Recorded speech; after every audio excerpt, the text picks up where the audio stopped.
નમસ્કાર દર્શક મિત્રો, હું દિવ્યાંશી લાઈવ ભરૂચ ન્યૂઝમાં તમારું હાર્દિક સ્વાગત કરું છું. નિહાળીએ આજના સમાચાર. અંકલેશ્વરના લક્ષ્મણનગર વરસાદી પાણીમાં હજારો માછલીઓ દેખાતા લોકોમાં ભારે કુતૂહલ ફેલાયું છે. આખરે આ માછલીઓ અહીં કેવી રીતે પહોંચી? નિહાળો અહેવાલ. અંકલેશ્વરના લક્ષ્મણનગર વિસ્તારમાં આજે એક અનોખું અને આશ્ચર્યજનક દ્રશ્ય જોવા મળ્યો. જાણે આકાશમાંથી માછલીઓનો વરસાદ થયો હોય તેવા દ્રશ્યો સર્જાયા હતા. ભારે વરસાદ બાદ ભરાયેલા પાણીમાં હજારોની સંખ્યામાં માછલીઓ દેખાતા સ્થાનિકો આશ્ચર્યમાં મુકાઈ ગયા હતા. ભારે વરસાદને પગલે લક્ષ્મણનગર અને તેની આસપાસના વિસ્તારોમાં વરસાદી પાણીનો મોટો ભરાવો થયો હતો. આ દરમિયાન પાણીમાં અચાનક હજારોની સંખ્યામાં માછલીઓ તરતી જોવા મળતા લોકોમાં ભારે કુતૂહલ સર્જાયું હતું. માછલીઓ દેખાતા સ્થાનિકો અને આસપાસના લોકો મોટી સંખ્યામાં સ્થળ પર પહોંચી ગયા હતા. ઘણા લોકોએ હાથજાળ અને વિવિધ સાધનોની મદદથી માછલીઓ પકડી હતી. કેટલાક લોકો તો હજારોની સંખ્યામાં માછલીઓ પકડી પોતાના ઘરે પણ લઈ ગયા હતા. સ્થાનિકોમાં આ ઘટના ચર્ચાનો વિષય બની છે. લક્ષ્મણનગરમાં વરસાદી પાણી સાથે મોટી સંખ્યામાં માછલીઓ ક્યાંથી આવી તે અંગે વિવિધ ચર્ચાઓ ચાલી રહી છે. જો કે આ અંગે કોઈ સત્તાવાર માહિતી સામે આવી નથી, પરંતુ આ અનોખો દ્રશ્યોએ વિસ્તારના લોકોને આશ્ચર્યચકિત કરી દીધા છે. ડેડિયાપાડામાં ધારાસભ્ય ચૈતર વસાવાના સમર્થનમાં લાખો લોકો ઉમટી પડ્યા હતા. સભામાં આપના નેતાઓએ ભાજપ પર જોરદાર રાજકીય પ્રહાર કરતા વાતાવરણ ગરમાયું હતું. ડેડિયાપાડામાં ધારાસભ્ય ચૈતર વસાવાના સમર્થનમાં યોજાયેલી સામાજિક જનસમર્થન સભામાં આયોજકોના જણાવ્યા મુજબ મોટી સંખ્યામાં લોકો ઉપસ્થિત રહ્યા હતા.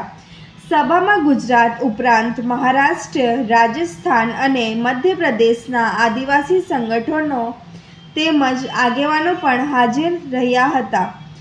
આમ આદમી પાર્ટીના નેતા ઈસુદાન ગઢવીએ પોતાના સંબોધનમાં કહ્યું કે ચૈતર વસાવાને વારંવાર જેલમાં મોકલવામાં આવ્યા છે અને હવે જનતા દ્વારા તેનો જડબાતોડ જવાબ આપવામાં આવશે. તેમણે વધુમાં જણાવ્યું કે જ્યાં સુધી ચૈતર વસાવા લોકોની સાથે છે ત્યાં સુધી કોઈ જંગલની જમીનો પર કબજો કરી શકશે નહીં. સાથે જ તેમણે ભાજપના નેતાઓ પર આદિવાસી સમાજમાં ભાગલા પાડવાના ષડયંત્રનો પણ આક્ષેપ કર્યો. આપના નેતા ગોપાલ ઇટાલિયાએ ભાજપ સરકાર પર આકરા પ્રહારો કરતા કહ્યું કે જો સરકાર ચૈતર વસાવાને 7 વર્ષની સજા કરાવશે તો જનતા ભાજપને 70 વર્ષ સુધી સત્તાથી દૂર રાખશે. તેમણે એવું પણ દાવો કર્યો કે આદિવાસીઓના જળ, જંગલ અને જમીનના હકો માટે લડવાને કારણે ચૈતર વસાવા સામે રાજકીય વેરઝેરથી ખોટો કેસ કરવામાં આવ્યો છે. સાથે જ તેમણે કહ્યું કે ચૈતર વસાવાના પરિવાર અને સંતાનો સાથે સમગ્ર આદિવાસી સમાજ ખભે ખભા મિલાવીને ઊભો રહેશે. ચૈતર વસાવાના ધર્મપત્ની વર્ષાબેન વસાવાએ સભાને સંબોધતા જણાવ્યું કે જ્યાં સુધી ન્યાય નહીં મળશે ત્યાં સુધી લડત ચાલુ રહેશે. તેમણે સભામાં ઉમટેલા લોકોને આભાર વ્યક્ત કરતા કહ્યું કે આજે જે એકતા અને તાકાત દેખાય છે તે જ રીતે હંમેશા એકજૂટ રહીને સંઘર્ષ ચાલુ રાખવું પડશે. આ સમગ્ર કાર્યક્રમ દરમિયાન આપના નેતાઓએ ચૈતર વસાવાના સમર્થનમાં પોતાની વાત રજૂ કરી અને વિવિધ રાજકીય આક્ષેપો કર્યા. બીજી તરફ આ મુદ્દે ભાજપ તરફથી શું પ્રક્રિયા સામે આવે છે તેના પર હવે સૌની નજર રહેશે. અંકલેશ્વરના લક્ષ્મણનગર વરસાદી પાણીનો ભરાવો થતા વિદ્યાર્થીઓને પાણીમાંથી પસાર થઈને શાળાએ જવાની ફરજ પડી રહી છે. સ્થાનિકોએ તાત્કાલિક ઉકેલની માંગ કરી છે. શહેરમાં 2 દિવસથી ધીમી ધારે વરસી રહેલા વરસાદના પગલે સારંગપુર પંચાયતની હદમાં આવેલ લક્ષ્મણનગરમાં જતા માર્ગ પર પાણીનો ભરાવો થયો છે. દર ચોમાસા દરમિયાન આ માર્ગ પર પાણી ભરાઈ જતા સ્થાનિકો અને આસપાસની સોસાયટીના રહીશોને અવરજવર માટે ભારે હાલાકીનો સામનો કરવો પડે છે। વરસાદી પાણીના નિકાલની કોઈ વ્યવસ્થા ન હોવાના કારણે પાણીનો ભરાવો થતું હોવાથી સ્થાનિકો હાલાકી ભોગવી રહ્યા છે, સાથે રોગચાળો ફેલાયા તેવી દહેશત ઊભી થઈ છે। આ વિસ્તારમાં 3 જેટલી સ્કૂલો આવેલી છે, ત્યારે માર્ગ પર પાણી ભરાઈ જતા વિદ્યાર્થીઓ અને સ્થાનિકો પાણીમાંથી પસાર થવા મજબૂર બન્યા છે। ત્યારે ગ્રામ પંચાયત કે સ્થાનિક તંત્ર वहली तके आ समस्या कायमी उकेल लावे तेवी मांग करी रह्या छे। ये अंग्लेश्वर तालुका के लक्ष्मण नगर सारंगपुर पंचायत के अंदर ये एरिया पड़ता है। यहाँ तो कोई काम ही नहीं होता है। 5 महीना पहले भी मैं देखा था, सुना था कि मैंने एक रोड गटर बनने वाला है। आज तक रोड ना बना ना गटर बना। आज की हालत देखिए, बच्चे लोग का निकलना चलना मुश्किल हो गया। बच्चे स्कूल कैसे आएंगे जाएंगे, क्या करेंगे, वो मुश्किल हो गया है। हम लोग का मेन रास्ता टूट गया है, मेन रास्ता जाने। मेरा नाम मृत्युंजय ठाकुर है। लक्ष्मण नगर में मैं रहता हूँ। अभी बारिश का मौसम है। अब ये बारिश में चलने के भी साधन सही नहीं है। ऐसा स्थिति हो गया कि आदमी को पैदल भी जाना तकलीफ हो जाता है। गाड़ी घोड़ा तो चल भी नहीं पाते सही से। अभी सुबह में हम लोग यहाँ पे बैठे हुए थे तो बारिश इतना आया कि पूरा पानी से इसमें ढक्कन नहीं है। ढक्कन नहीं रहने के कारण 2 आदमी गिर गए, एक बच्चा गिर गया इसमें। तो हम लोग इधर ही दुकान पर बैठे थे तो बच्चे को हम निकाले, 2 आदमी मिल के। एक बाइक वाला गिर गया। इसके लिए मैं बोलता हूँ सरकार से निवेदन करता हूँ कि इधर कुछ करे, ये रास्ता उसका थोड़ा सही तो बना दे। रास्ता नहीं बनाते तो कम से कम रोड़ा भी डालवा दे तो सही रहेगा। बच्चे लोग को आने जाने में बहुत तकलीफ है। અંકલેશ્વરમાં વરસાદ બાદ પાનોલીની કેનાલમાં મોટી સંખ્યામાં મૃત માછલીઓ તરતી હોવાના વિડીયો વાયરલ થયા છે। ઘટનાને લઈને અનેક સવાલો ઊભા થયા છે। અંકલેશ્વરમાં પ્રથમ વરસાદ બાદ વિવિધ વિસ્તારોની કેનાલોમાં મોટી સંખ્યામાં મૃત માછલીઓ દેખાતા સ્થાનિકોમાં ચિંતા ફેલાઈ છે। ઉમરવાડા તેમજ સંજાલીના મહારાજાનગર નજીકની કેનાલમાં મૃત માછલીઓ તરતી હોવાના વિડીયો સોશિયલ મીડિયામાં વાયરલ થયા છે। ઉપરાંત અંકલેશ્વર જીઆઈડીસી તળાવને જોડતી કેનાલમાં પણ મૃત માછલીઓ જોવા મળ્યાના દાવા સામે આવ્યા છે। સ્થાનિકોનું માનવું છે કે ઔદ્યોગિક પ્રદૂષિત પાણી વરસાદી પાણી સાથે કેનાલમાં ભળતા પાણીમાં ઓક્સિજનનું પ્રમાણ ઘટ્યો હોઈ શકે છે, જેના કારણે માછલીઓના મોત થયા હોવાની શક્યતા નકારી શકાય નહીં। જો કે આ અંગેનું સાચું કારણ સંબંધિત વિભાગો અને ગુજરાત પ્રદૂષણ નિયંત્રણ બોર્ડ દ્વારા પાણીના નમૂનાઓની વૈજ્ઞાનિક તપાસ બાદ સ્પષ્ટ થઈ શકશે। પાનોલી જીઆઈડીસીમાં ઉગાઈ કેનાલમાં બ્રિજના નીચેના ભાગે ગાબડું પડતા મોટી દુર્ઘટનાની આશંકા વ્યક્ત થઈ રહી છે, છતાં જવાબદાર તંત્રની કામગીરી સામે સવાલો ઊભા થયા છે।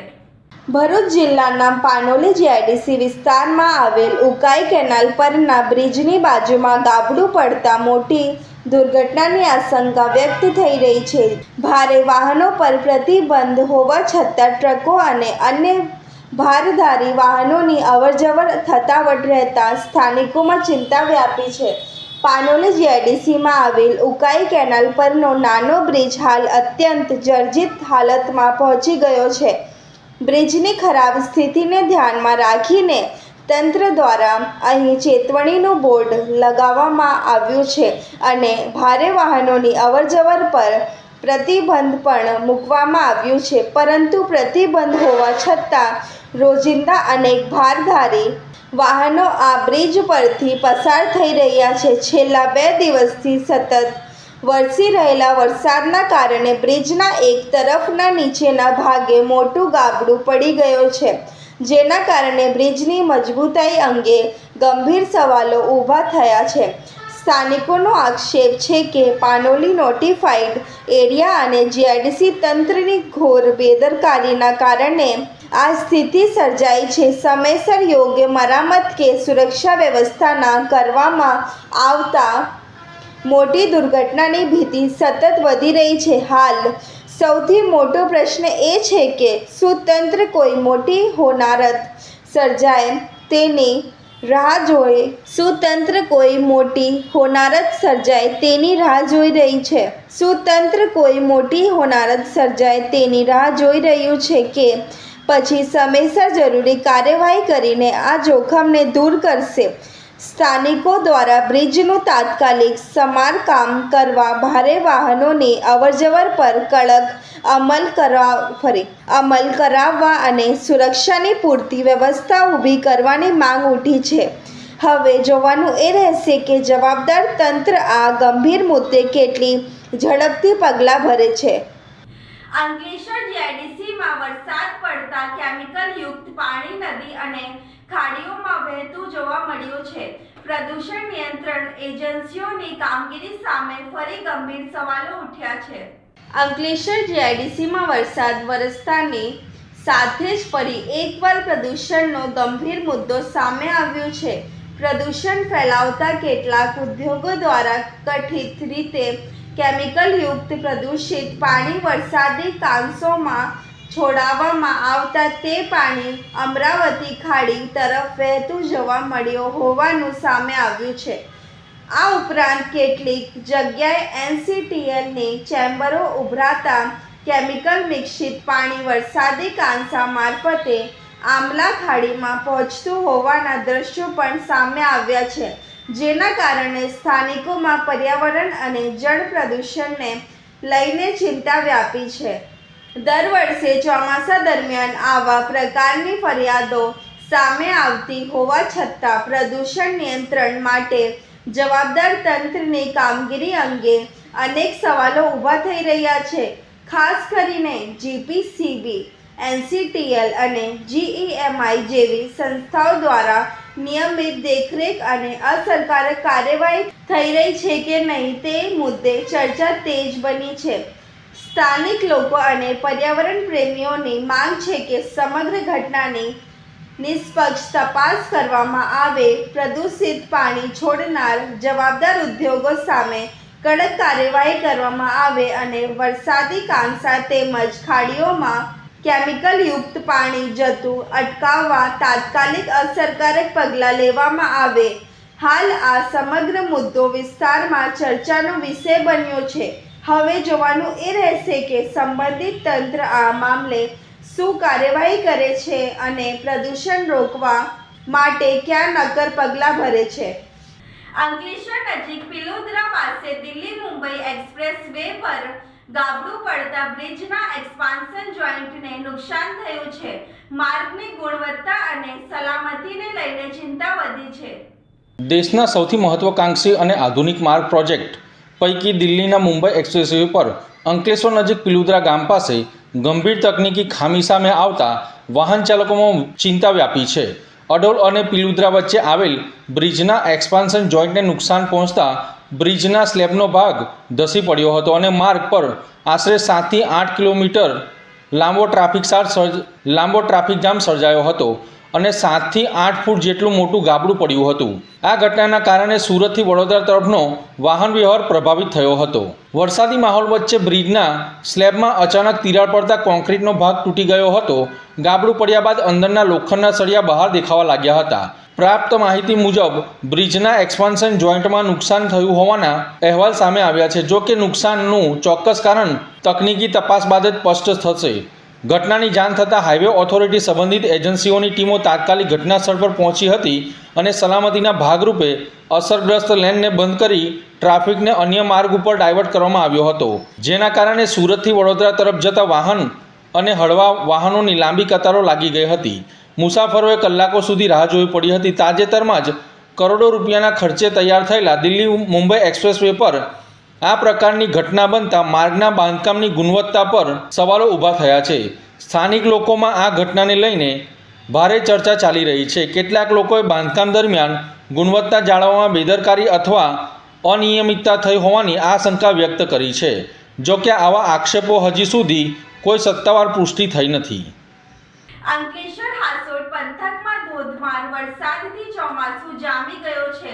વરસાદથી ગરમીમાંથી રાહત મળી છે, જ્યારે અનેક વિસ્તારોમાં પાણી ભરાવાની સ્થિતિ પણ સર્જાઈ છે. અંકલેશ્વર હાંસોટ પંથકમાં ચોમાસું જામ્યો છે. આજે સવારથી જ વિસ્તારમાં ધોધમાર વરસાદ શરૂ થયો હતો, જેના કારણે જનજીવનને ગરમીમાંથી રાહત મળી છે. હાંસોટ અને નેત્રંગ પંથકમાં અંદાજે 1.1 ઇંચ વરસાદ નોંધાયો હોવાનું જાણવા મળ્યું છે. વરસાદ ખેતીલાયક પ્રમાણમાં વરસતા ખેડૂતોમાં ખુશીનો માહોલ જોવા મળી રહ્યો છે. લાંબા સમયથી વરસાદની રાહ જોઈ રહેલા ખેડૂતો માટે આ વરસાદ આશીર્વાદરૂપ સાબિત થયો છે. વરસાદના કારણે વાતાવરણમાં ઠંડક પ્રસરી ગઈ છે અને સમગ્ર વિસ્તારમાં ચોમાસાનો માહોલ છવાઈ ગયો છે. ખેડૂતોના જણાવ્યા મુજબ આ વરસાદથી વાવણીની કામગીરીને વેગ મળશે તેમજ ખેતી માટે જરૂરી ભેજ પણ ઉપલબ્ધ થશે. ચોમાસાની સારી શરૂઆતને લઈને ખેડૂતોમાં આશા અને ઉત્સાહ જોવા મળી રહ્યો છે.